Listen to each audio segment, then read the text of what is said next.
Thank you so much for joining us for our first roundup of 2020 ChooseFI podcast, back for another year. Started in 2017, and Brad, we're going into this year, 2020, with, gosh, it's nearly 1 million downloads a month right now that we're seeing. Yeah, it is really hard to believe, honestly, how this thing has grown, and it's our 4th full year. I mean, can you believe that? 4 years of ChooseFI. How 2 + 2 is equal to 4? It's just simple math. Done. Show over, but it's so much more. Oh man, it's been amazing, and it's really exciting. Actually, you know, when we structured the show, we kind of set it up so that a little bit of a lifestyle play here. We kind of shut down the podcast for the most of December. We had recorded in advance, and this is kind of our first time back in several weeks now. So get back in that saddle, right? Yeah. Not only that, but I haven't actually seen you in the last 2 or 3 weeks. Yeah. What's been going on in your world? Well, it's been a mixed thing. One is that I've been practicing the art of, I wouldn't say it's ghosting. So I was not ghosting you, Brad, but what I was doing is I was being present with my family more, checking my phone less, really actively not trying to think about or look at ChooseFI, with exception of a couple big things that we had going on that I was so excited about. First and foremost, Jillian's brand new podcast, Everyday Courage. We partnered with her to produce it and bring it to the ChooseFI community, the ChooseFI family at the beginning of this year. And wow, it took off. Yeah, this is astounding. Yeah, Jillian's podcast, Everyday Courage, launched on January 3rd. And Jonathan, we saw it hit in the top 200 of all the podcasts in existence. So you got to have some context for that. There are about 1 million podcasts out there. Literally, the numbers are somewhere between 750,000 to 1 million podcasts registered. Top 200. Yeah, it's astounding. And yeah, top 5 in the iTunes self-improvement category. So yeah, I mean, people are really, really enjoying this. And honestly, the show is fantastic. I knew Jillian was going to bring it, but it's even better than I expected, which is a very, very high bar. And the cool thing, actually, while you have been listening to this in the background, I went in as just a listener. I actually did not listen to the episodes early. So I heard them as they went live, and it was awesome. Shocking. Jonathan wants to punch me in the face now because I know you spent dozens of hours working on it. But well, I will just say huge congratulations to Jillian. Very excited to have this content in the universe, and also to the team that supported it to get that launch and make sure that launch was a success. And a huge thanks to you, the audience. Over 5,000 of you actually went and accessed the workbook to get early access to the season and also download. It's a 10-part workbook series that allows you to kind of progress through the content that she's teaching or encouraging you to incorporate in your life in a very intentional manner. It follows the course of the season. If you're hearing about this and you want to, one, listen to the show, just go and look for Everyday Courage on your podcast player of choice. And 2, if you want to access that workbook, I want to stress it's a completely free workbook. It's just intended as a resource to help you really incorporate and take action on these ideas. You can find the free workbook at ChooseFI.com/courage. Yeah, and just to reiterate, obviously you're listening to this podcast on a podcast player, so just take a second right now, go to subscribe, search for Everyday Courage, and hit download. Download, I think there's 5 or 6 episodes out as of now. The show is fantastic, so I really implore you to listen to it. So Brad, I actually wanted to catch you up on a conversation that I had over the weekend that I think it kind of lit the spark in me again. I mean, it was like one of those that we have this information. I wouldn't say that we take it for granted, but I do think that after you implement it and you get to the 10 minutes per month Brad Barrett style of personal finance, which you will forever be known, t-shirt coming, that at some point it's on autopilot. Like at some point you're here for the life optimization, you're here for encouragement, but you're not really stressing or worried about your finances. You've got a plan. Now let's just stick to the plan. And so at some point you start taking it for granted. And you realize, you almost lose that spark of when you first realized that financial independence was possible.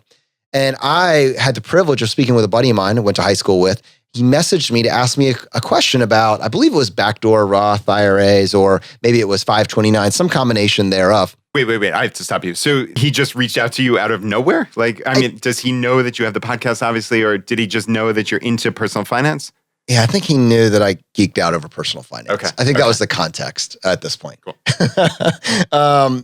And he was asking me a couple questions, and I just used the opportunity to take a step back and ask him about his goals. So we carved out some time over the weekend, and we carved out, it was about 45 minutes. And I just asked him what he wanted. What are your goals? Why are you asking about backdoor Roth IRAs? And I honestly asked a pretty simple number of questions just to kind of get this picture. What actual questions do you have? And then realizing that, what's the context for that? I asked him how transparent he wanted to be with me. And when he said, I want to come up with a plan. Can we just talk about my numbers? So I got him to tell me his income, his net worth, his liabilities, his debts, and then, what his goals were. What are his monthly expenses? What's his inflow? What's his outflow? And what his goals are.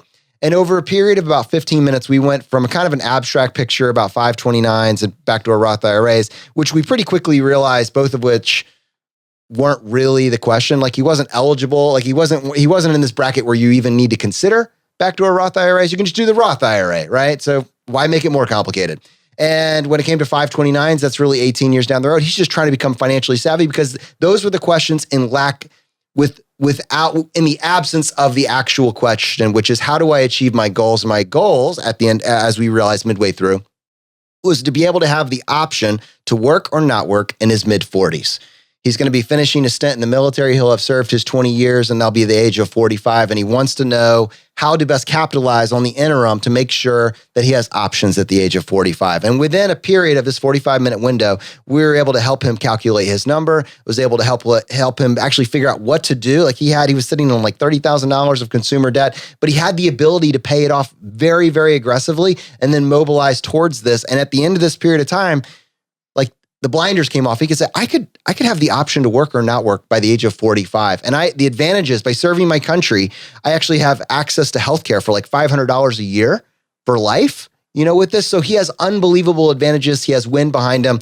And we were then just working with some of the smaller stuff. Like, what does it look like to invest outside of your TSP? What does it look like when you're actually using traditional taxable investment accounts? How do you even go about doing that? And all these questions that I just took for granted, I don't take it for granted because we talk about it every day, but you forget that, like, just because you're comfortable with it and you understand it and you understand your plan, you don't learn this in high school. Nobody is going to take the time to explain this to you in a common sense manner in high school. In fact, it's usually packaged behind, you need someone else to do it all for you because you can't possibly explain it. The level of confidence that he had coming out of that conversation not only cemented our friendship for the next 20 years, but it changed his life. And I think it's going to be $1 million conversation for him when he looks back 20 years from now. And frankly, it was such a source of encouragement for me to be able to have that one-on-one impact.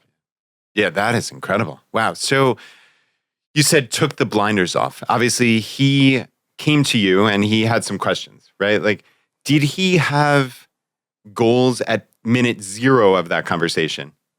Had he thought about them? Had he conceptualized them? And what were the questions you asked that helped him ultimately get to where you were at the end of the conversation? Yeah, I don't think he'd actually given himself permission to even analyze whether or not he would be able to not work at 45. So it was all based around working at 45. And you never questioned that, and went farther with it. And I don't know, I think for him, I think it's very important for this individual and probably for many others to say that this was not about convincing him not to work at 40. When he leaves the military, if he chooses to leave the military, it was not to say, you're not going to work. It was rather, at the end of this conversation, we realized, how cool would it be to have the option? If you go back in, it's on your terms, not because you have to do this, right? And then be able to look forward with some of the variables that are happening. Maybe his wife, who was a stay-at-home mom for a period of time, is going to be going back into the workforce. How would that alter things? If he paid off his debt, how would that alter things? Should he pay off his debt? And, if he goes into investments, what does it look like to invest practically? Like, suddenly he could start to consider some of these questions. And then as a result of knowing what those variables might look like, come up with a plan that isn't radical. It's just optimizing at the margins, and realize that those optimizations would be the difference in hundreds and hundreds of thousands of dollars to his kind of near-term future self. We're talking about within the next 10 years, he's going to be at this inflection point. Yeah, that is amazing. And I've found that in conversations I've had with friends who are in the military and who are police officers, people who have pensions. And when you're coming at that from the FI mindset, your eyes are lighting up, right? Like they're as big as saucers. And you're like, oh, wow, you have all these options. But yet so many people have the limiting belief that, of course, I'm going to continue working. And it's cool just to have that realization. So yeah, that's incredibly impressive. And I think, Jonathan, it leads directly into just literally having these conversations with people and community, right? This is what we talk about all the time. And I don't know about you, but I've seen ChooseFI local groups having meetings pop up on my Facebook all across the country. And I know here in Richmond, actually, it's interesting because you and I didn't even know this was happening, but Emily and Stacy, our local admins here, they hosted a panel at a local library on spending less, earning more, and investing better. And 40 plus people showed up on a Sunday in January, totally unbeknownst to us. And they had a couple hour conversation. And Emily said folks hung around for about an hour after just chatting, which was amazing. And it's cool when you have these opportunities to just talk about this, right? We've always said it normalizes the conversation because, like your buddy, who did he have in his life to talk about finances to? Nobody at all. And now he has you. And I think that's what's so beautiful about these ChooseFI local groups is you have kindred spirits. You have people that you know, they're built in. They want to talk about this. They want to support you. And I just find it so encouraging. And it really, especially for me, it was just really heartening to see all of these ChooseFI local meetups form in January. And if you're out there, you're part of a group, start a meeting, message your admin, do it, whatever. Do it yourself. It doesn't have to be top down. Just go to a local brewery, go to a library and just say, hey, we're going to chat for an hour. I think that just is so empowering to me. And it's what this community is all about. It's just making this a part of the fabric of your life. As we start this new year, Brad, and we start thinking about what do we want the fabric of our lives to actually look like, I think it's the power of community cannot be overstated. In fact, referencing an episode that we did recently with James Clear, author of Atomic Habits, he very pointedly stated, and I've realized this not just in finance, but so many aspects of my life, that it is incredibly important to join a group where the desired behavior that you have for your life, whether that be, I want to be better with my fitness, I want to be better with my finances, whatever that story is the norm behavior. It is the behavior that is accepted by the group. And so if you want to do better with your finances, regardless of your money story historically, regardless of what you've been your whole life up to this point, if you want to do better with your finances, you should join a group of people that are actively pursuing doing better with their finances. And there will be a spillover effect. In fact, to tie this full circle to the episode with Jackie, this is exactly the tool that she used. Growing up in poverty in the Deep South, her desire was to escape a life of poverty, to do better with their finances. It was a desperate need to get the information she needed to do better. What is one of the main levers she pulled? She looked around for groups of people that did well with their finances. In this case, it was an investing club, specifically a nonprofit investing club that was willing to give their most precious, non-renewable resource, their time, to educate each other on the practice of investing. And this completely changed her financial trajectory to the point where then she was going out as an advocate to underserved communities to be this person to help teach the next generation and take it where maybe those individuals couldn't. And that, I think, actually tees us up really well to talk about something that's very exciting, the ChooseFI International Foundation, and specifically the launch of FI 101. Yeah, Jonathan, this is really the most exciting thing we're doing here at ChooseFI. And today is a big day. This is the day that we announce the official launch of FI 101. We've mentioned this a few times over the last few months, but the day is finally here.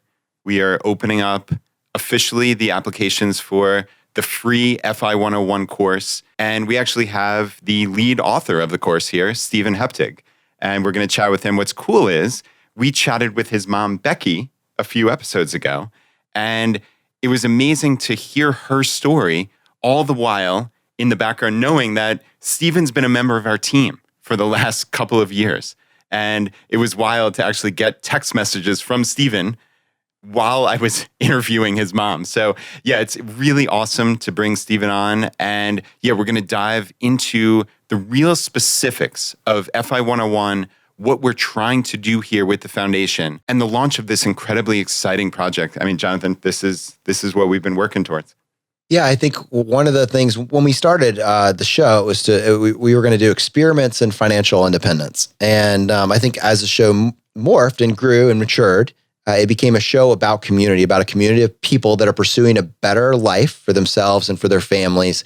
And I think as it grew, we kind of felt this responsibility. People were asking us, what we were going to do with this platform as it grew, how we would use this to advocate for a better world for us all. And to be honest, when we were first posed with that question, we just didn't have an answer. And I think as the platform grew and grew, as we started to approach, the hundreds of thousands of people listening to the show, we realized that this had become a movement. This had truly become a movement, and a lot of responsibility came with that. And it became clear that we shouldn't waste it. What does that look like? What does not wasting it look like? It looks like spreading financial literacy as far as possible and giving it and making sure that underserved communities have access to it.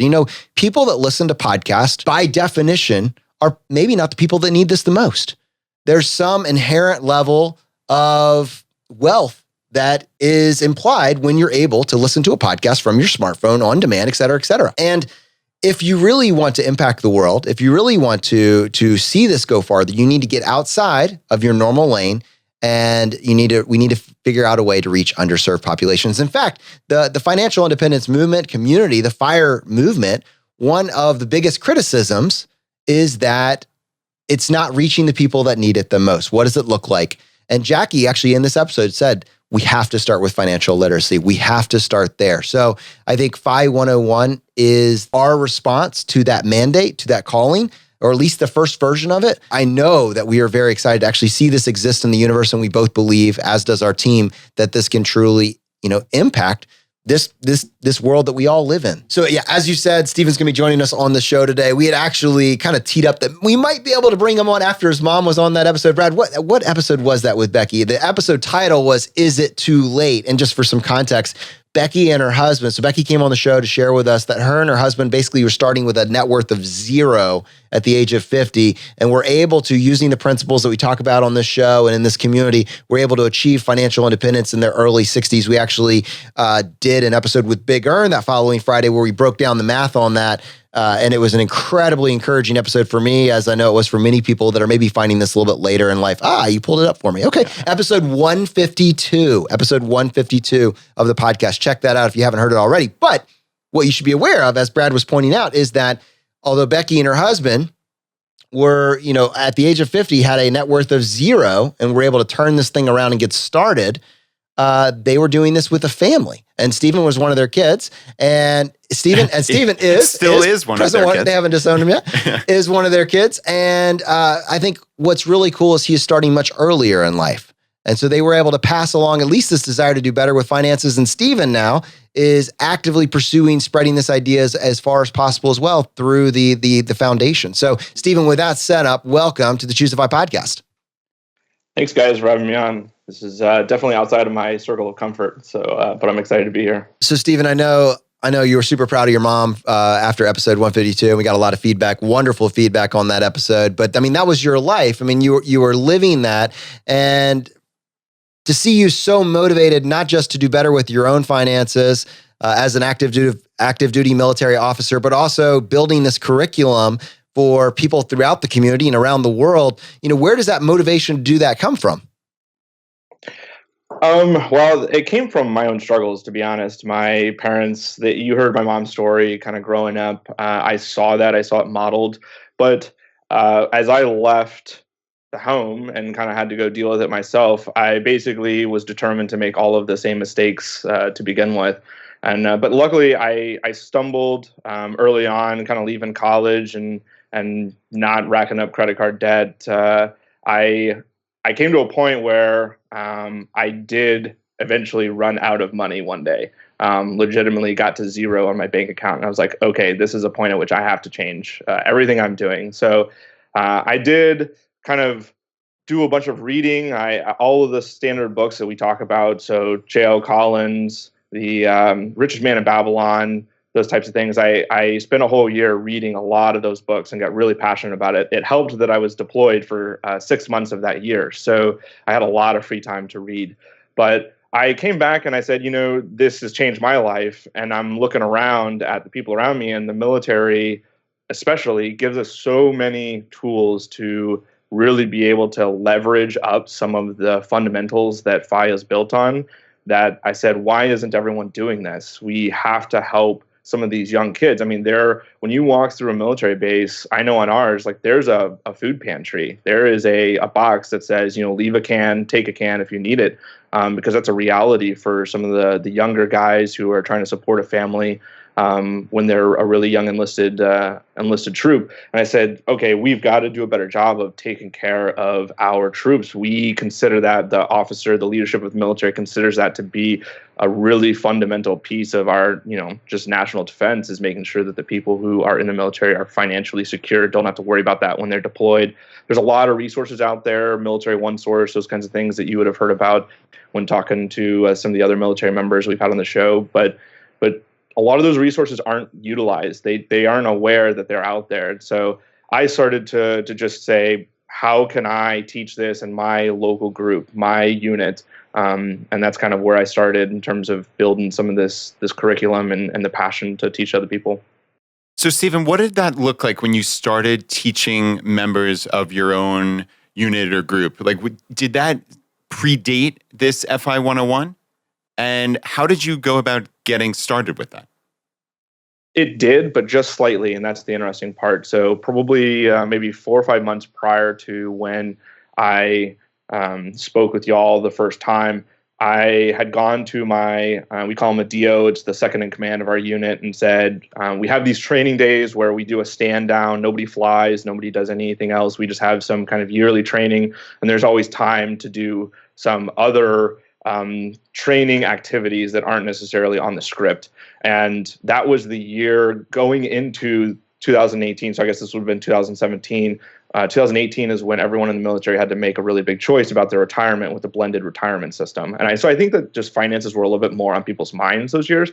And I asked my commander, I said, hey, we need to do some conversations about this. Like, we need to start talking about this because there's a lot of incorrect information out there.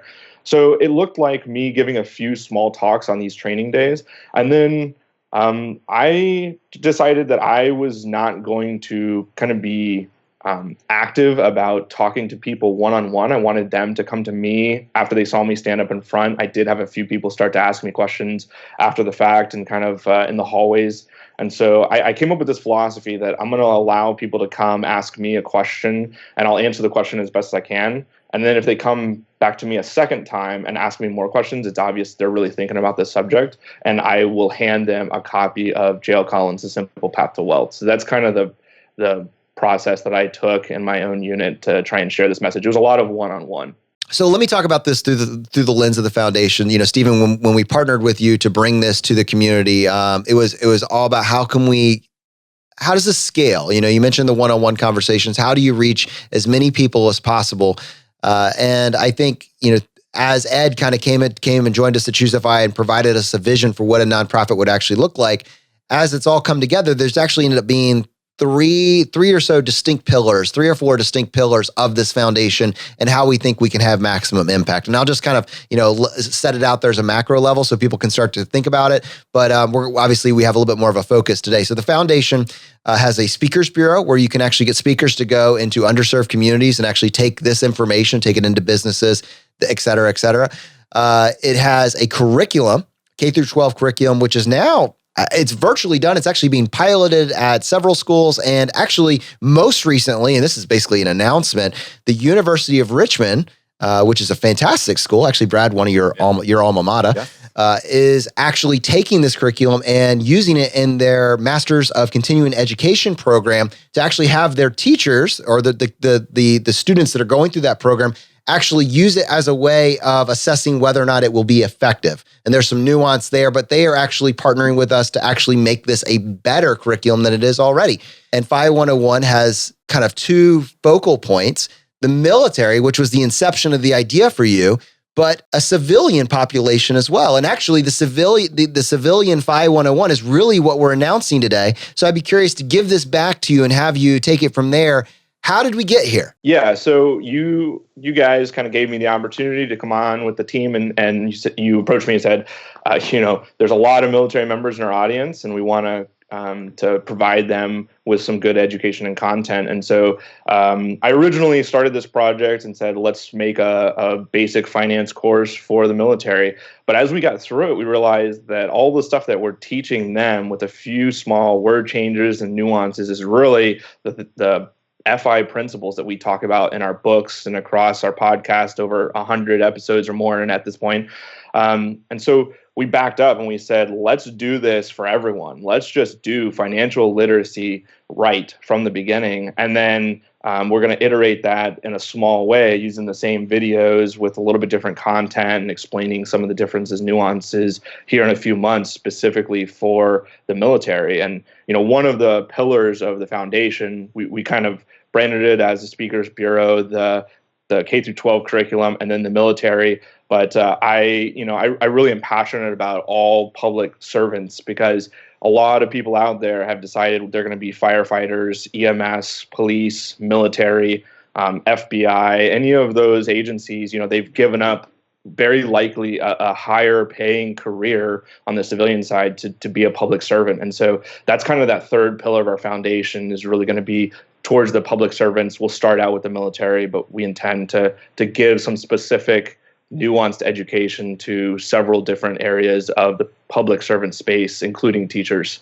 So, Stephen, talk us through the creation of FI 101, right? This obviously wasn't something we just slapped together and decided to launch. This has been a year-plus journey, right? And I know it's been multiple iterations of videos for me and Jonathan because we got some feedback, frankly, that we didn't do as good a job as we should have on it, which is really valuable feedback, honestly, because the whole point of this is not to stroke our egos or some nonsense like that. It's to put out content that people are going to follow and actually take action on, right? That's the entire point of ChooseFI's existence. So I looked at that as a really wonderful thing. And I'd love for you to talk through the journey that this has been on and the feedback you've gotten from the community and how that's helped. Yeah, it has been quite a journey this year. There's been a lot of work put in, a lot of late nights by myself, by Melissa, who's our primary writer,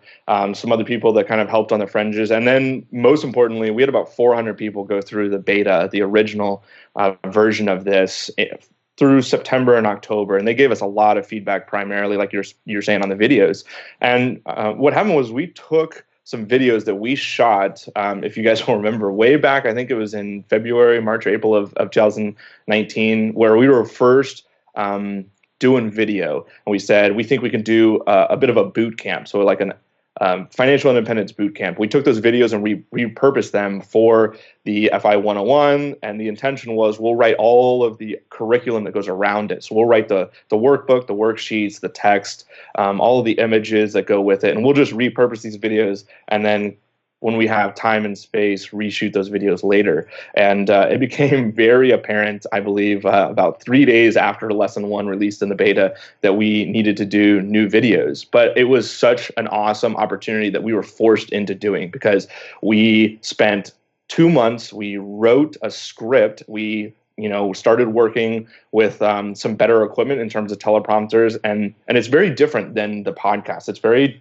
different departure from the conversational tone that we kind of had on the first videos and is natural for the show when it's on the podcast. But it's exciting because it put us in a place where we had to think linearly about how do we take 200 episodes worth of information, articles, and videos, and boil it down into the actual concepts and principles that are used to get yourself from not understanding how to deal with your money to your FI number and being able to make work optional and create a life by design. So all of our classes are scripted videos. They have desired learning objectives at the very beginning. You know what you're getting into for each lesson. There's interactive projects for each lesson, and it gives an opportunity for people who want that classroom setting, that classroom feel, to work through it and to do it with a community of other students, being able to ask questions and that sort of thing. So we started out with this bold idea, and then it blew up into something that was so much bigger than we really even had imagined at the beginning.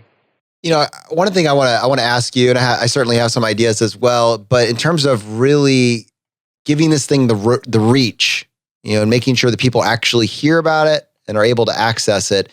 One thing you said earlier was that, there are, for your guys, the team that you're with, there are certainly other resources, that are out there, but they don't know that they exist. We've created this and now it exists as well, but it just exists. How do we make sure that people can access it. And we can talk about it through the lens. Let's start with you and your comfort space, which is with the military, through the lens of the military. How can we make sure that actually officers and enlisted are able to access this and learn from this information? I think the best thing that ChooseFI has going for it at this point to spread this is we have this massive network that's infiltrated across the country into just about every major city, to include military bases. So we have ChooseFI local groups that are military base specific. So that's one place that we'll be able to start. We're having conversations with some other outside organizations, some nonprofits that they have the same mission as us, but they're going about it a very different way. Whereas we're taking more of a grassroots approach, that infiltration, trying to get members to support this information and this education from a local standpoint. We are talking with some organizations that are looking at it from the DoD level. How do we approach this actually from the department level, getting it in as an accepted resource into the military and family readiness centers? That's a little bit of an ongoing project, but it definitely is on our radar. We want to get this in as a resource that people can have access to on base and is actually officially recognized. And guys, it's really important to note that this is a course for everyone. So for me, the easiest way to spread this is person to person, like you said, grassroots. So for anybody out there listening, I would think the best way is share it with your friends, share it with your family, your coworkers. This is a free course. And it's cool that we do have this network, right? We have a network of listeners. We have a network of friends who have websites and podcasts. And I hope that people hearing this spread the word. This is from the ChooseFI Foundation, our not-for-profit, to spread financial literacy. And it can literally happen on the person-by-person basis. And I think that ties into what's the best way to get people to complete it. Yeah, we racked our brains to think about this. The one thing that came to mind as we were setting it up make sure this was free, right? Is that if it's free, someone wouldn't value it. They wouldn't complete it. They wouldn't take it seriously. I think this is the biggest danger that we both kind of felt when we talked about how are we presenting this. And I think for right now, like we went through contortions. Is there a way that we could charge for it? And then if they complete it, give them all their money back. And to be honest with you, I think for right now at launch, that seems like a contortion by far. And it's not really, it doesn't feel like the movement that we are pursuing with this. And so it's going to be free. It is absolutely going to be free. And, I wanted to give you the chance to talk about it in the military setting, and in particular, because we have so many officer and enlisted men and women that are listening to this show and if they are not the person, they know the person. They know the person that can open doors. They know the person that could actually have this implemented and get access to it on their base, give an opportunity to the young men and women to actually be able to hear and learn from this information, incorporate it in their lives. And so just because I don't want to miss this opportunity. If you are that person, you're hearing this and you know that's you, just reach out to Steven. Steven, what is the best way for someone just to kind of raise their hand and say, hey, let's connect when the military FI goes live? Yeah, absolutely. My email is Steven with a PH at ChooseFIFoundation.org. And I get emails all the time. I keep a huge list of different people that have contacted me. And we're going to do it kind of a collaborative way. Once we start putting that military resource together, it's going to go out to this core group of people that have reached out to me and said that they want to help to make sure that it really speaks to people at every level. And it's a much easier problem with the civilian version, the FI 101 for everyone, right? In that we have access to local groups all around the world. And this is a way, Brad, you just mentioned the Richmond meetup. It's talking about earn more, spend less, invest better. Where a group of 40 individuals here in Richmond, Virginia met for over an hour to discuss these concepts and ideas. There's a passion to do better with your finances. And this has been created for free for this community, right? And so I guess my challenge is, one, if you feel like that describes you, I want you to take us up on this call to action to get started with this course. And then two, what I really want is I want you to do this with someone else. I want you, if I can't personally hold you accountable from this microphone and Brad can't hold you accountable from this microphone twice a week, I want you to find an accountability partner or two or three, a mastermind, a collective, if you will, of individuals that are going through this course together, that are going through the interactive projects together and are holding each other accountable to finish it. and then share this message with other people that can benefit from it. And so, Stephen, I guess my question for you is, if individuals want to access FI 101 for the local community, for the local area, or they don't have a local community, they don't have a network, they just want to do it themselves, what's the best way for someone to do that? So everyone can go to the link to sign up. So it's going to be ChooseFI.com/FI101. And that's going to take you to the link where you can sign up for the class. And Jonathan, to touch off your point of having an accountability partner, that's one of the most exciting things about this course, and one of the places where we've really spent a lot of thought and effort is we are pairing this course. We have the Facebook groups and the local groups in the larger ChooseFI community, and we've really discovered that is like one of the major strengths that ChooseFI has is the community that we've grown. But we actually are going to pair the course with a forum discussion community software that's going to be specific for the course. So some people might ask, what's the difference between just reading the book that we have, so your blueprint to financial independence, versus the same stuff that's in the course? And at the core, it is the same root information, but the difference is we want to meet people where they're at, and there is a whole group of people that would rather do this in a classroom type online setting and with a community. So we're going to have a software that is paired with it, that every lesson is organized. You're going to be able to ask questions, talk back and forth, see other members' bios and what it is that they're working through in their life, what their strengths are, what their passions are. We're really excited about being able to connect the students behind the scenes every day beyond just the time they're sitting in front of the course material. All right, Brad, are you excited? I am incredibly excited. Like I said before, this is the single biggest thing we have going here at ChooseFI. And it's just such an incredible point that this can help make a difference in the world, right? We talk about and we lament, why didn't we learn about personal finance in school? Well, we as the FI community have taken it into our own hands and we have created something. And I ask each of you, if this sounds like something that you want to take part in or you want to help spread, please, we need your help. This is something that's free and it can genuinely help people in your family, at work, in your community.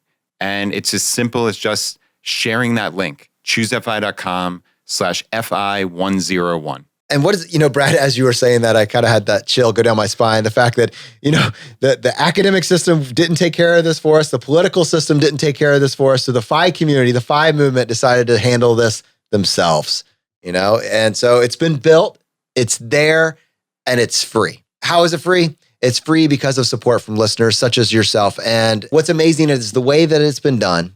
It has minimal operating cost, but there is some. There's a team of people that support this. There's infrastructure, there's a website, there's a hosting service, there's a platform that's used to get this out there.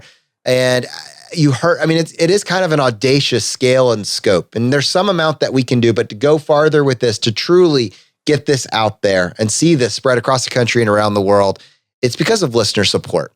And we talked about friends and allies. So many of you have already partnered with us on past projects. We had some pretty significant donations to people to the foundation early on, which actually will maintain the operating costs for this foundation for at least the next several months. And it is allowing us to continue to offer this. So I guess my point with all this being, as we said, how can you engage or interact with this content? If you need the content, use the content. If you know someone that needs the content, do it with them. Do it either for yourself as a refresher if you've got this, or as a way of holding someone else accountable. Let's do this together.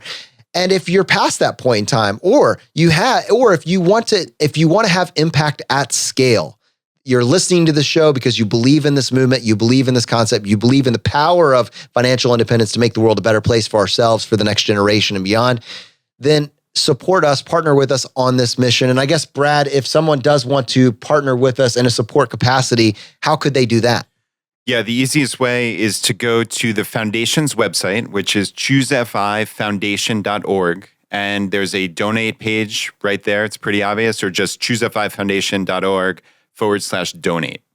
And actually, Brad, I hope to see more articles like this in the future, but it was pretty cool. Mr. Money Mustache and his most recent article, and I feel very lucky. I get his articles in my inbox about once a month or so. And anytime I see one, I get very excited just because he goes into depth. But this article was titled, let the roaring 2020s begin. And actually in the article down at the bottom, he was kind of laying out his goal for his charitable giving for the following year. And he actually made an incredible donation to the ChooseFI Foundation. And I think the paragraph at the bottom really summed up what gets us so excited about this project. Yeah, this is really, really cool. He said, first off, I made a point of making another round of donations to effective causes this year. And he goes on to list the handful of charities that he made donations to. And ChooseFI Foundation here for $5,000. He said, this was an unexpected donation for me. Based on my respect for the major work the ChooseFI gang are doing with their blog and podcasts and meetups, and their hard-charging ally, Edmund T., who I met on a recent trip. Did you want to jump in? I love that. No, that's exactly who Ed is. Yeah, Ed is amazing. And he said, who I met on a recent trip, they are creating a curriculum and teaching kids and young adults how to manage their money with valuable but free courses. And I think that's the biggest thing is that it is a team that is putting this together and supporting this and getting it out into the universe. We're just doing our part and trying to let you know about it because you've told us that you're interested. You've told us that you want to see this get out into the universe. We're building a team to make that happen. So very excited. And thank you for all of you that have supported us by subscribing, by sharing with friends and family, by getting this message out there already. That fire is spreading, my friends. It's 2020 and it's continuing to spread. All right, let's go ahead and switch gears here. And I want to bring MK into this conversation. MK is our showrunner, and she brings our community to the show by sharing with us frugal wins of the weeks, your questions, your ideas. Really, it's exciting to have you here, and it's exciting to have you back for our first roundup of 2020. Welcome. So weird to not be recording for the past couple of weeks. I was like, what year is it? What day is it? Yeah. Oh, we're recording today. I was waiting for the shoe to drop. I was like, can the universe still exist if the show doesn't go out? I wasn't sure, but we're here. Yes, glad to be back. And there are so many great things that we're going to be kicking off this year. So first, you mentioned several times Jackie came on our show on Monday to talk about the HSA, among many other things that she's been able to master. And over the break, we actually had Justin write in with a question specific to his HSA. So I'm going to read Justin's question and Jackie's answer because while this situation may be specific to Justin, there's some really great learnings that everybody can get from this. So Justin said, my company sent out an email today saying that since there are 27 pay periods in 2020, employee contributions to HSA are going to be skipped for the first paycheck in January. Are they legally allowed to do this? I've also been told by the benefits department that I cannot contribute more than $300 per pay period, which for 2019, based on the timing of when I learned that was their policy, meant I was unable to contribute the maximum amount. Do I have any recourse or potential alternative routes to contributing those amounts to help reach my limits for HSA? So Jackie, over the holidays, sent this really great response. It was so nice of her to be able to do that. So she said there's no IRS mandate on the frequency or amount of each payroll contribution, except for an employer to take reasonable care to not allow an employee to over-contribute to their HSA. So your company is legally allowed to only take an HSA payroll deduction for 26 weeks versus 27 if they choose to do so. It also ensures that you don't end up with excess contributions later in the year, which require extra paperwork to correct. More than likely, your employer is doing this out of an abundance of caution to keep their employees from over-contributing. Your employer is also allowed to set a pay period threshold, and the closest I could get to figuring out the $300 per pay period you mentioned was this. 26 pay periods works out to be $7,800, which is just under the 2019 family max of $8,000 for somebody 55 plus. $7,000 plus $1,000 catch-up contribution. Not sure if there is an employer contribution that might account for that $200 difference. Remember that employer contributions, rewards, wellness incentives made to your HSA do count toward your total contribution limit. You can always check with your benefits department to see if they will accommodate any request to amend your HSA payroll contribution schedule, but they may not be willing to do so. If you maxed out the payroll deductions allowed by your employer and still fall short of the max IRS contribution limit, there are two alternatives I would suggest that will allow you to fill the gap without the help of your employer. Make the remaining contributions to your HSA directly from your bank account to get the IRS max. Depending on the HSA provider, you may be able to connect your bank account to your HSA account, making it a very simple transaction. For example, I was $220 short of maxing out my HSA for 2019 via payroll deduction, so I contributed that amount from my checking account to make sure I reached the IRS max. Or you can open up a second HSA account separate from your employer and make your remaining contribution there.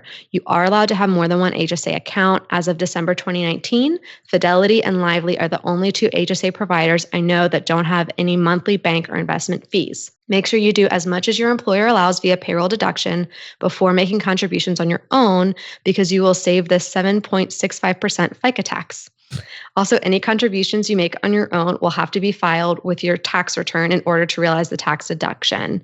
So this was a really well thought out, explained response from Jackie. And I realized, okay, if there are potentially 27 pay periods in the year, more than Justin is dealing with this. So hopefully this gives everybody a bit more information to be able to process what's going on. How do they make sure they don't go over, but they still get the max? All right. So I was hoping she wouldn't be as thorough as she was, because I had something I wanted to say.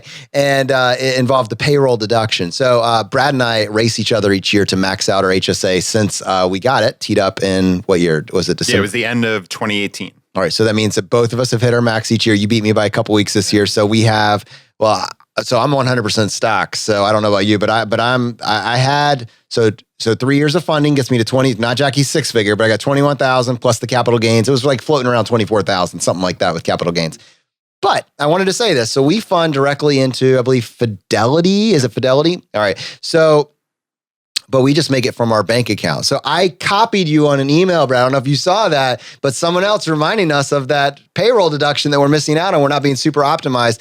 As a self-employed individuals, we use a payroll service. I think currently it's called Gusto that handles our service. And I was thinking, without actually taking the time to like explicitly mention, I was thinking, Brad, you're the accountant here. You should see if Gusto can make these payroll contributions for us to the HSA. And hear me, the audience, this is why I wanted you to get there if you weren't aware of this already. If you go through payroll and if that funds your HSA, Jackie said this, but just want to make sure you hear it, you're avoiding the FICA. You're avoiding FICA. And that is potentially an additional 7+% savings, of that contribution, which is not an insubstantial amount, especially if it's now going into the account pre-tax, growing tax-free, and as long as it's being drawn out down the road for eligible for eligible medical expenses being drawn out tax-free, 7% on $7,000, Brad. I'm just saying we might not be operating at full optimization here.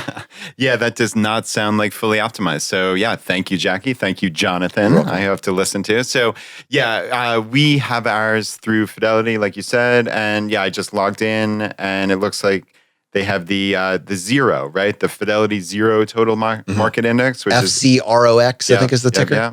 So yeah, it's cool. This is a bunch of my little life hacks coming together. Of course, in Todoist every year on January 1st, I have a recurring task to max out my HSA. And so yeah, I definitely did beat you, I assume. I wasn't up at 12:01 a.m. It was made at 8 a.m. on January 1st.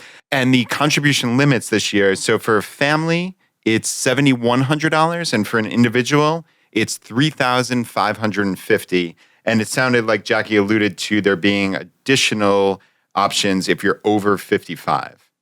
Yeah, and I'm doing some math on this right now. I mean, you can so if you max out that HSA for 3 years, you're at 21,000, assuming no gain. Yeah. And if you do that for 7, 8, 9, or 10, I mean, you're talking about that six-figure HSA. If you have $100,000 and your HSA and it's making, average market returns of around 8%-ish, that's $8,000 a year in medical bills that are covered. You've created effectively something that down the road could cover long-term care insurance. We talk about how are you going to handle? Well, I'm just going to create a superpower HSA is what I'm going to do. And I'm going to do it as quickly as possible for as long as possible. If down the road you have $200,000 plus, again, let's assume some return in there as well, right? $200,000 in an HSA continuing to grow at average market returns. You've just broken the game. You can't be a little bit excited for me in this realization? I think you have enough. I'll be excited. Jonathan has enough excitement for the team here. So no, but that all said, the HSA is amazing. So yeah, a big thanks to Jackie. And it also, MK, it looked like Jackie had an email address set up, right? To field questions if you had them. Yes. So Jackie has an email address set up for HSA questions. So you would send that to hsaquestion, singular, @gmail.com. That's hsaquestion @gmail.com. Singular. All right. Also, Jackie, in the episode that we recorded with her this past week, episode 161, Jackie listed off at least 2 fantastic resources for individuals. There was a fire letter, there was some advice, there was just kind of a way to get people interested in personal finance. There's a bunch of cool stuff. She was very thorough. She immediately sent it over to us so that we had it on file. And if you're hearing this and you want to access it, it is in the vault, the ChooseFI vault. You can access that at ChooseFI.com/vault. So next, MK actually wanted to take a minute and talk about updates to the tax code, something that only in the FI community do we get extraordinarily excited about, or at least we want to be aware of it, right? And actually, this is interesting. So there was a new law that was just passed called the Secure Act, and it refined or made a few additionals. It was called a tax revenue enhancement play, aka a tax increase. But actually, what it affected was something that in the FI community we talked about or called the stretch Roth IRA. And we actually got Sean, the FI tax guy, called in a voicemail from this, and I'll give us back to you in just a second. But I just wanted to do a little setup because I'm not sure how much depth he's going to go into, because I was so blown away that this loophole existed and that it wasn't being talked about more that I'm not totally surprised to hear that they made some small changes to it. But basically, here's the idea. If you fund a Roth IRA your entire life, the Roth IRA does not have required minimum distributions or RMDs, whereas a traditional IRA does once you reach some age. I think it's like 70 and a half, something in that range. So, but upon your death, it does. Now, here's the thing. If you fund your Roth IRA your entire life, and then you don't touch it, and you leave it for your heir, your child, and they don't touch it their entire life, what happens is if you give it to your child and they're at a relatively young age, the required minimum distributions are calculated based on your age. So if you're very, very young, what could happen is that the account continues to grow even as you're taking your required minimum distributions. So you have several $1 million in there, but your required minimum distributions are such a small amount based on your age that the account is continuing to grow over the course of the child's lifetime. They leave it to their child, et cetera, et cetera. And at some point, you take over the entire world. You're richer than Bezos. Yeah. Did I say it wrong? Did I say it right? I think you said it right. All right, I always leave his S off. I'm trying to do better. All right. Anyways, they nuked that. I guess they noticed that things could go off the rails, and they added something to the tax code. That was my low-level understanding. There's been actually a couple good articles we'll have linked in the show notes. One from Go Curry Cracker, which I enjoyed reading over the weekend, and actually William in the Facebook group. William has 2 kids with special needs, and actually the stretch Roth was particularly appealing to him with that particular situation in mind. So he had to make some calculations, and he did some pretty incredible research. So I will have that linked up in the show notes as well if you want to go check out the Facebook group. But I promise you, whatever depth I just went into, Sean will do a better job, the FI Tax Guy. You can find him at FITaxGuy.com. And I will go ahead and pull this up. Hi, Brad and Jonathan. This is Sean Mullaney calling in to discuss the Secure Act. Congress and the President enacted the Secure Act in late December, and it deals with retirement accounts. So what's going on here? Congress worked on some changes around retirement accounts. They impact us, but the very good news is it does not in any way impede your ability to achieve financial independence. It does make retirement accounts less desirable for many of our heirs, but it doesn't impede our ability to achieve financial independence. Some of the big changes. One of them is for those in the audience who are age 70 and a half and above. Starting in 2020, they can now make traditional IRA contributions. For the longest time, it's been that anyone of any age with earned income could make a Roth IRA contribution, but the rule had been if you got to 70 and a half or older, you could no longer do traditional IRA contributions. That age restriction is gone starting in 2020. And this will be nice because for those who keep working even a little bit past age 70 and a half, it'll open up things like backdoor Roth IRA planning. So a nice little one there. Another good benefit is the change in the required age that you have to begin required minimum distributions, better known as RMDs. So as you're probably aware, you have to start draining retirement accounts other than Roth IRAs once you achieve a certain age. That used to be age 70 and a half. It is now going to age 72. That makes traditional accounts just a wee bit better It's a little bit of a benefit, not a major change, but every little bit helps. So why then have you seen in the financial press some agitation, some negative feedback around the Secure Act? The answer is the Secure Act significantly increases the tax that most beneficiaries of traditional retirement accounts, traditional IRAs, traditional 401ks, those types of accounts, it significantly increases the tax on those type of inherited accounts. So not during your lifetime, but for your heirs, they're going to pay more tax. What's going on there is it used to be possible to stretch out distributions from inherited accounts over either your lifetime or the remaining expected lifetime of the decedent. That won't be possible anymore for most beneficiaries. Most beneficiaries will now have to take the inherited account, whether traditional or Roth, over 10 years. And obviously that can create a spike in taxable income if you're taking from an inherited traditional retirement account. There are exceptions. The biggest one is for your spouse. So your spouse remains a very good person to leave your retirement accounts to. Other exceptions include folks who are not younger than 10 years younger than you. So that, think brother, sister, those types of folks. Your parents theoretically, obviously, would qualify for that. Other accepted beneficiaries would be your own minor children. So not grandkids, not nieces and nephews, but your own minor children, and then those who are either disabled or chronically ill. What do we make of all this? Well, I think for the FI community, this is actually a real win, because look at it this way. We've got large federal debts, large federal deficits. Someone's going to have to pay taxes to make those up. And if it's going to be our heirs, that means that we all have the opportunity to use retirement accounts to our advantage, to save for our retirements and to save for financial independence. That's good news. In terms of action items that some folks out there might want to take, first of all, if you've designated a trust as an IRA beneficiary, and you may have done that because you have children, you definitely want to consult your lawyer at this time. Those trusts likely need to be updated. Second thing you might want to think about is second generation FI and perhaps doing some more Roth conversions. Roth IRAs will be much better to inherit than traditional accounts.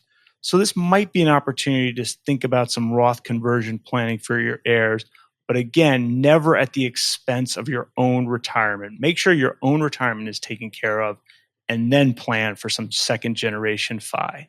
All right, Brad, final thoughts, commentary. The word decedent, pretty fantastic. Yeah, very impressive. Yeah, as always, thank you, Sean, for all the detail. He's quite impressive. And yeah, the action items there jumped off the page for me. Obviously, he said you have to update your trusts if you have those specified in your estate documents. And yeah, I guess there's some Roth conversion planning available for heirs as well. And Jonathan, I thought it was cool, just the couple benefits. I'm sure obviously in the press you hear a lot of doom and gloom, but the positives here are people over 70.5 can contribute to traditional IRAs and the RMDs. I think this is the biggest one.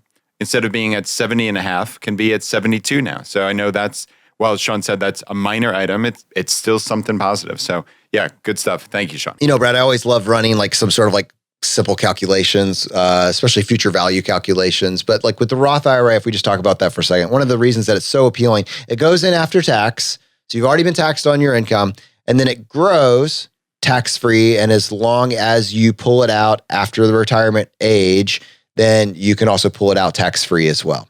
Little nuance there, you can actually have your contributions at any time, but why would you do that? So if you were to start at the age of 18, you were to start making some income, and you were to max out that Roth IRA every single working year, which in my dad's case will be till like the age of 70. I think he is going to retire this year. I think he's finally going to retire. He might have stopped just a hair before 70. Anyways, and you were to max out that Roth IRA, I think the limits are around 5,500. Is that accurate? 6,000 for 2020, it looks like. Okay, 6,000. I need to rework just one calculation real quick. So 6,000 for 20. The point is actually that it goes up every year or two, just by about $500 a year is what I've observed. So $6,000 a year. which will be, it'll probably won't be lower than that. And that would be a contribution of around $500 a month. And you do that over your entire working career. And so in this individual's case, and they retired at the age of 70, based on with an 8% rate of return, so average market returns, they would have $4.5 million. Now of that, only $312,000 was from contributions, what they actually put in. The entire rest was just it growing over time, capital gains. So practically what we're talking about here, if I'm understanding the general changes that were made, the RMDs, which required minimum distributions, which were based over an individual's life, and it's a separate calculation, which is too far in the weeds. I'm not prepared to be able to answer it accurately on what it was. But now, basically, it's truncated down to about 10 years. In this extreme example, this person has $4.5 million. Now, while in the past, what could have happened with the stretch Roth, the way it was proposed, you leave this to an heir, maybe a child or a grandchild. Now the required minimum distributions are based on that child's lifespan. I don't have the calculation in front of me. I probably would get it wrong if I did, but it doesn't really matter because that's gone. It's not, the required minimum distributions are not based on the child's lifetime anymore. But now you got this 10-year window to pull the money out. Now I want to point out, the money is still tax-free. You're pulling out $4.5 million tax-free because the Roth is still in place, but now you're pulling out $450,000 a year. I mean, maybe there's a slight, maybe there's some nuance there in terms of how that calculation is adjusted per each year, but over a period of 10 years, you've got to get all that money out and you can't put it back in the Roth. You might be able to put it in another vehicle, but any gains from there will then be taxed. And certainly in the years where you're drawing that down, whatever income you're also living, you will be probably in a larger tax bracket as well. Yeah, no, and just to dial in on that, you hit that exactly right. So in this case, they've got this $4.5 million.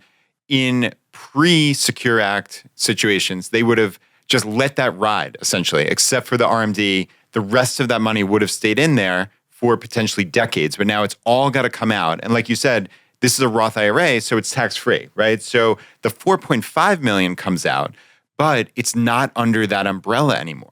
So unless, say, you have that all in just VTSAX, right? The VTSAX spits off dividends somewhere around 2%. Right. So if it's spitting off a dividend of 2% on $4.5 million, that dividend, that income is, you're going to have $90,000 a year in taxable income if you're getting a 2% dividend on $4.5 million. So you might want to invest it all in Berkshire Hathaway. No dividends, please. No dividends. But yeah, I mean, previously that would have all been sheltered in that Roth IRA. So that's the real practical application of what has changed negatively with the Secure Act. So Jonathan, well done with the example. Thank you. It's always scary to go out on a limb with these calculations, but I appreciate you keeping me on the mostly straight and narrow. I was a little afraid. I'm not going to. You were terrified. Terrified. This is where it all implodes. All right. Well, that was informative. Let's go ahead and dive into the mailbag. MK, what do you got for us?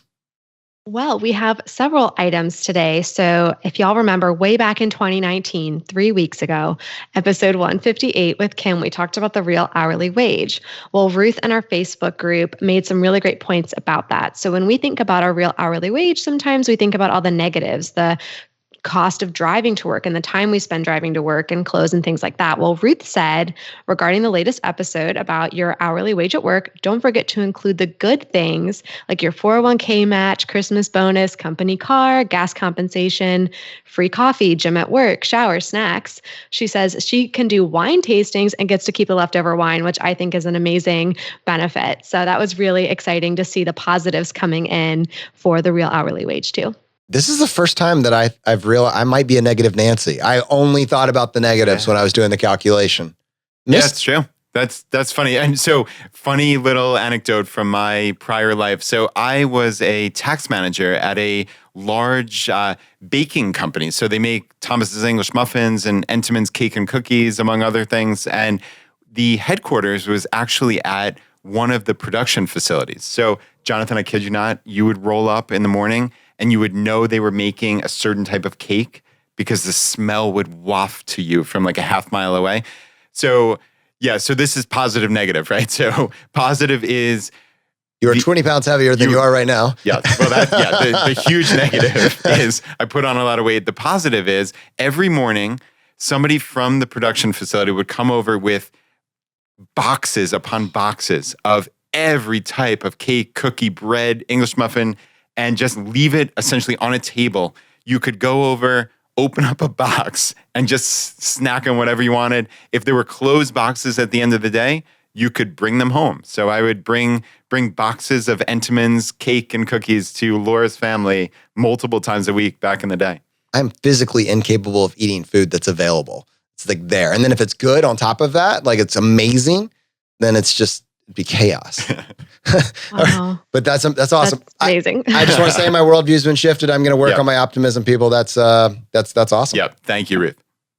Yeah, great. And to continue the optimism train, so Tracy posted a big win that she had in our Facebook group. And it was after we had recorded our 2019 wins episode. So we have several of those that came over, but Tracy's was so great, I really wanted to share it.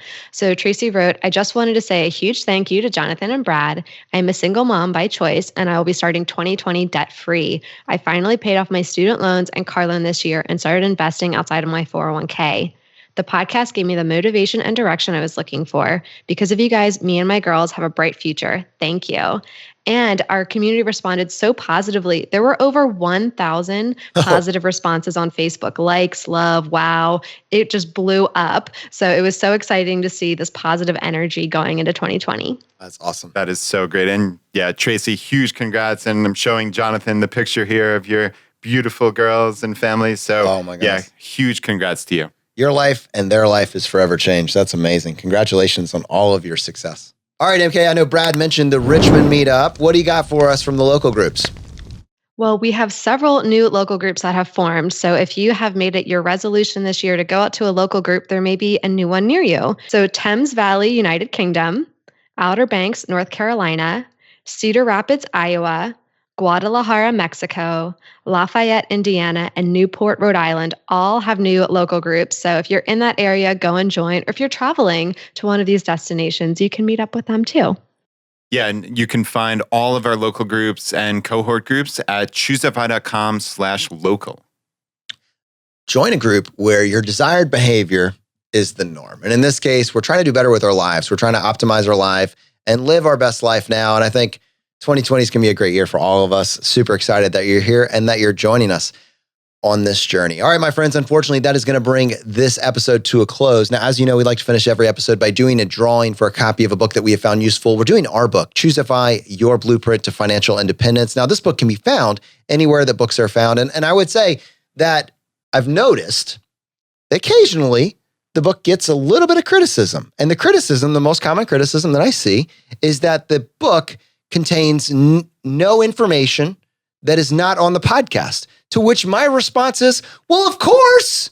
Do you think I'm holding out on you? We're keeping all the secrets back here? No, we're just trying to get this information out there as far as possible. And some people like listening to a podcast twice a week, and some people want to read a book or listen to an audiobook. And so if you want all the information that we talk about on this show in a very linear fashion, you don't want to dig through 200 episodes, 300 episodes and growing, you want to get it end to end, go buy the book. It's found anywhere the books are found. If you have a loved one that you want them to get started on financial independence, understand that this is a thing, this is doable, buy them a copy of a book. And then don't leave me a review telling me that you heard this information on the podcast. Say, I love how the book brought it all together. That's my ask. But my counterpoint here, I know Brad's laughing at me. I was a little ranty. I apologize. Just can't believe someone would say that their biggest criticism is that we didn't hold out on them on the show. It's just crazy. All right, sorry. If you want to win a copy of the book for free, really, I want you to win a copy of the book for free. To do that, just enter this drawing. All you got to do is just go to ChooseFI.com/iTunes, follow the instructions there, leave us a short written review on either iTunes or Stitcher, and then send us an email to feedback@ChooseFI.com letting us know that you left a review and what screen name you left it under. We give away one book for every 5 written reviews that we get. I mean, the odds are in your favor. And we announce a winner on the Friday Roundup. So, MK, how many winners do we have today? Well, today we have one winner, and that is Bryn. Bryn says, this podcast is life-changing, in all caps. For me, this podcast has absolutely been life-changing. Before ChooseFI, I thought I was going to be working forever. Now I have hope and the knowledge I need to make massive changes. If you want to get off that hamster wheel and earn your freedom, this is the best place to start. Brad and Jonathan provide content that is actionable and relatable. Their guests are the who's who of the FIVE movement and from all walks of life. So there's someone for pretty much everyone to relate to. Thank you, Brad and Jonathan, so much for all your hard work. All right, my friends, that'll do it. The bee's knees. Bee's knees? Are you distancing yourself from me? Yeah, I'm over here, out of the shot. If you got value from today's video, take a second, hit the like button or subscribe button on YouTube or the podcast player of your choice, and it just lets the platform know that you got value from this show and you want to be here when we produce additional content. We'll see you next time as we continue to go down the road less traveled. All right. Boom. Someone said my floss needed to work. I was like, it's because I didn't watch the original video. I was just trying to make it up from memory. Oh, Brad, I had this segment planned that I want to do at the after show, if someone's actually still watching the video right now, where I'm going to show you a purchase that I made that after 12 months, I feel like it has brought significant value to my life. And we'll start next week. We'll start next week. It'll be the after show after the after show. When we haven't been here for 3 hours. And you can bring objects that I can bring objects of value, deep value. That's very cool. And it'll be 2.5 minutes. We'll keep it at 2.5 minutes, and there will be a link to that item in every show going forward.